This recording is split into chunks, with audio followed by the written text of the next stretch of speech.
Unfortunately, La Parka passed away on January 11th, this past Saturday for all of you. He just turned 54 on January 4th.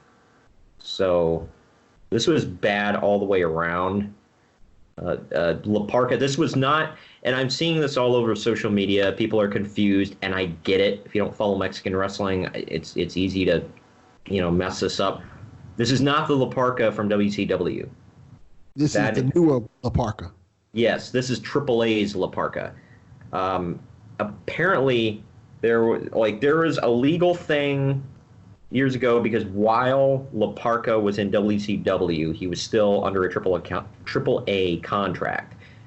When that went pear shaped and he left Triple A officially, I don't know. Did you watched the latter days of WCW, right? Yes, I did.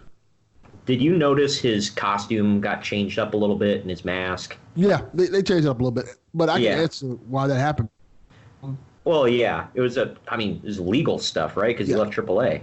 Yeah. It was also a lot of like WWE does it all the time. It happens a lot where a wrestler will leave, and just because that wrestler leaves, that doesn't mean their gimmick is gone. Like for years, there's been like 100 doinks on the indie scene. People pretend to be Doink the Clown. It's kind of the same similar thing with AAA in terms of like, hey, I guess you're La Parka now. Yeah, it's Bruce Pritchard talked about, but even back in the day, they didn't do this with people like the big names like Al Santo and Blue Demon and Mil Máscaras and whatever, because they kind of own their gimmicks. Yeah. But if a company like say a AAA owned the gimmick, like with La Parka, then they would book like 4 La Parkas for different companies. Like they'd book them out that weekend, be like, okay, you guys can use the La Parka name, just put somebody in the suit, basically. And the real original La Parka now goes by L.A. Park. I recently found out L.A. stands for La Auténtica, so basically he's calling himself the real Park. Yeah. And it was supposed to be L.A. Parquet, but everybody just started calling him L.A. Park, and now it's L.A. Park. But yeah, La Parka 2, if you want to call him that. His real name is Jesus Alfonso Huerta Escobozo, I believe is how you pronounce it. And he was originally Caras la Momia, which is like, it's basically the mummy. That was his original gimmick. Now his son is Caras la Momia Jr., because they didn't want to make him La Parka Jr., I guess. So, but he's been La Parka since 2003 officially. Or I'm sorry, 1996 he was wrestling as La Parka Jr. And then in 2003 they just made him La Parka. Yeah. And he feuded with L.A. Park when L.A. Park came back to AAA in 2010. It was a big thing. But I have a video, if everybody looks in the archives on YouTube, or our YouTube page, where we discussed, and I hate calling it this because he died from it, but he did a suicide dive or tope suicida, whatever, and he landed, like he got caught up on the ropes and landed basically on his head on the cement outside. Wow. And due to that, he was in the hospital. He had many injuries, and the official cause of death was lung and kidney failure due to the injuries. Wow, that's sad. Yeah, I guess Wikipedia says during a Chaos show, I assume that's an indie in Mexico, on October 21st, 2019, excuse me, La Parka dove out of the ring onto the floor, missing his opponent Arush, and hit the steel barrier and concrete floor head first. The impact was so severe that it paralyzed La Parka immediately, and he was taken to Monterrey's OCA hospital. While in the hospital, he did start to regain feeling in his extremities. And when I heard that, was, confident. For everybody that doesn't know, he had like lingering neck and back injuries from like a bad car wreck or something like that years ago, where it just twisted him up real bad. And he wasn't a fantastic, he did amazing stuff as a wrestler before that, but this really limited him after that. Yeah.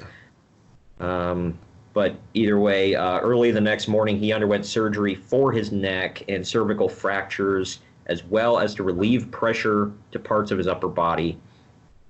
It was reported that not only did the injury threaten La Parka's career, but could have been fatal. The following day, a fake press release was circulating stating that La Parka had died, which was identified as false by AAA hours later. However, Huerta died on January 11th, 2020, as a result of the injuries he suffered during that match. Wow. So, yeah, bad stuff. I'm sure me and Santiago will talk about it on Retro Wrestling Review this coming Monday. Because we recorded an episode on Mil Máscaras this past Monday. For all of you that are interested, we recorded it way before this happened, so I just inserted a little dedication to him at the beginning of the show, and then we never mentioned it for the rest of the show because, like I said, it was pre-recorded before he died. So this next episode, though, we will mention it more. Do you have any real memories of like this La Parka? Have you seen any of his stuff, or just the LA Park? I've never seen any of his stuff. If I did, I probably realized it was him or LA Park. Yeah.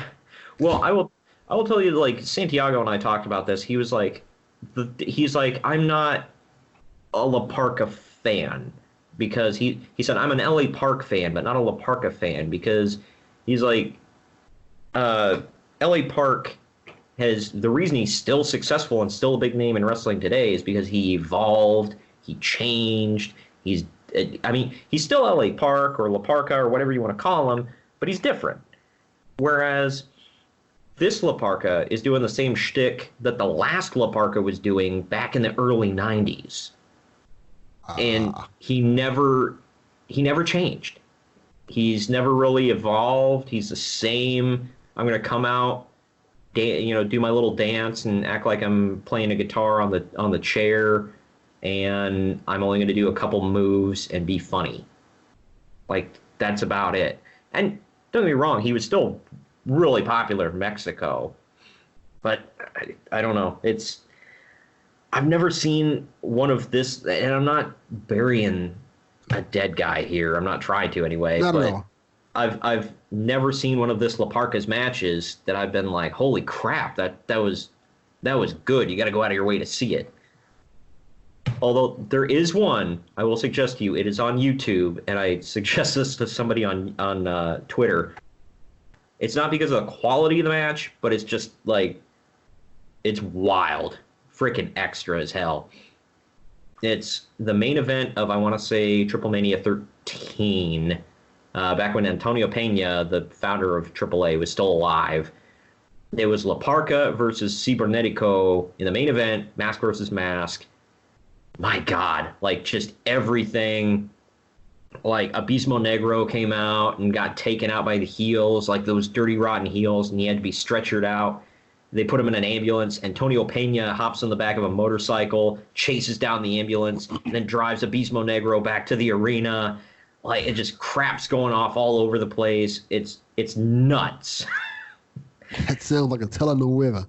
Yeah, it was crazy. But yeah, if anybody has the time, it's like a 45-minute video, but go check it out on YouTube. It's good stuff. Awesome. But yeah, rest in peace, La Parka. 54 is not an age you should be way too young passing away at. Yeah, it's sad. Prayers go out to his family and all that, and I hope that his son can pick up where he left off and maybe make a big name for himself as well in the wrestling industry. Yeah, definitely.